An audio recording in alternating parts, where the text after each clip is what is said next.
in this problem, we're asked to find the center, radius, and intercepts of the circle given below, and then sketch the graph of the circle. First thing we need to know is the equation of a circle, and the equation of a circle standard form is x minus h squared plus y minus k squared is equal to r squared, and h here is h and k. Those two are the center. So the center of the circle is that point h and k, and then r is the radius. And as long as the equation is written in standard form, we can find that. So x minus h, so in this case h is 3, and y minus k, so in this case k is negative 5. So the center hk is the point 3, negative 5, which is that point right here on the graph. Okay, so that's the center of the circle, and then is equal to r squared. So r squared is 16, which means the radius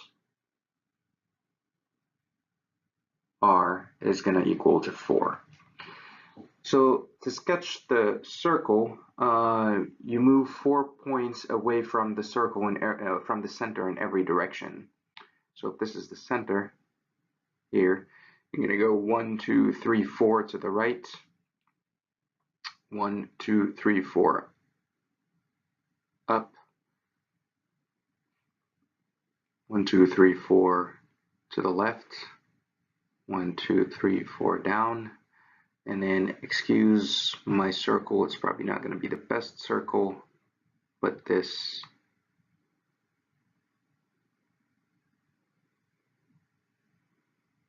is the graph of the circle.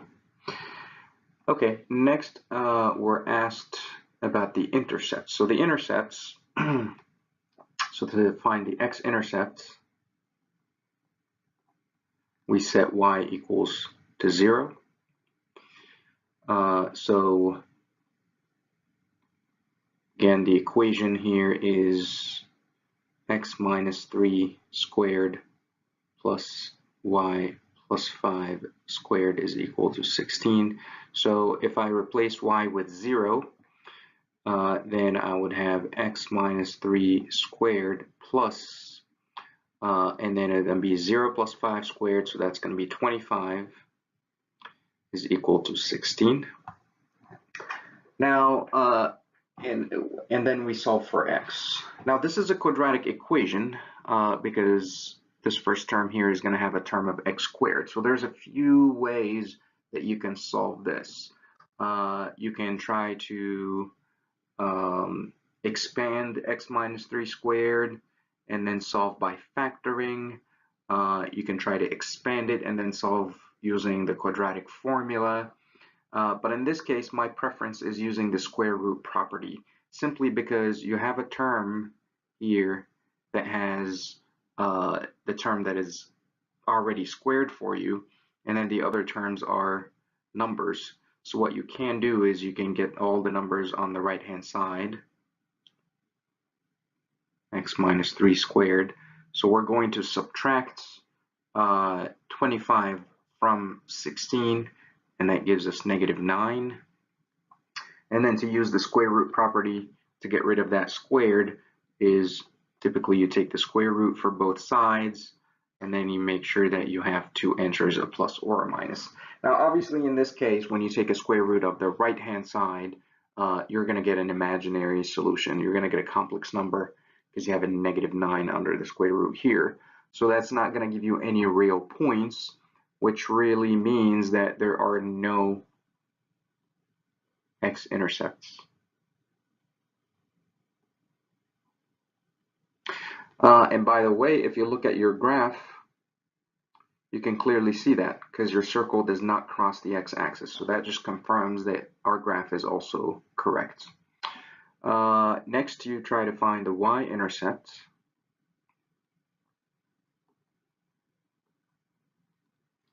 And we can do that by setting x equals to 0. So let's write the equation one more time. I have x minus 3 squared plus y plus 5 squared is equal to 16. So if I set x equals 0 here, I get 0 minus 3, all of it squared. So negative 3, all of it squared gives us a positive 9, plus y plus 5 squared is equal to 16. And once again here, we can use the square root property.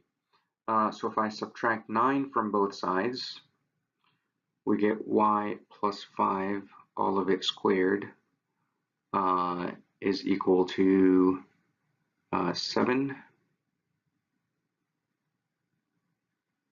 And then we can take the square root for both sides using the square root property. Make sure that we have two answers, a positive and a negative. And the square root gets rid of that squared on here, so we just end up with y. And that's why using the square root property here is very convenient. Now you can obviously still use the quadratic formula. That's also going to work, but it's a much longer process. So we get a plus or minus square root of 7. And then now all we have to do is subtract 5 from both sides. So that gives us y is equal to negative 5 plus or minus the square root of 7. And obviously that's two intercepts. So we have two y-intercepts. One y-intercept is, and I think it says write them as an ordered pair. So it's going to be 0 and negative 5 plus square root of 7, that's going to be one of them. And the other one's going to be 0 and negative 5 minus square root of 7. And then just keep in mind that this is just some number. This is just a decimal, but we're writing it in its complete form with the radical to be accurate. If you want an approximation, and that probably helps verify what we have. So if we do square root of 7, let me do that on my calculator. So square root of 7 minus 5. So this is approximately negative 2.35 and change, which if you look here, I was pretty good in my graphing. So yeah, that's about right. The other one, if I have, again, negative square root of 7 minus 5, so that's approximately negative 7.64 and change, which looks, again, right on point. So I'm pretty happy with my circle today. Typically my circles are not very accurate. But yeah, so this is how you would find the intercepts and how you would graph it. Hope this helps.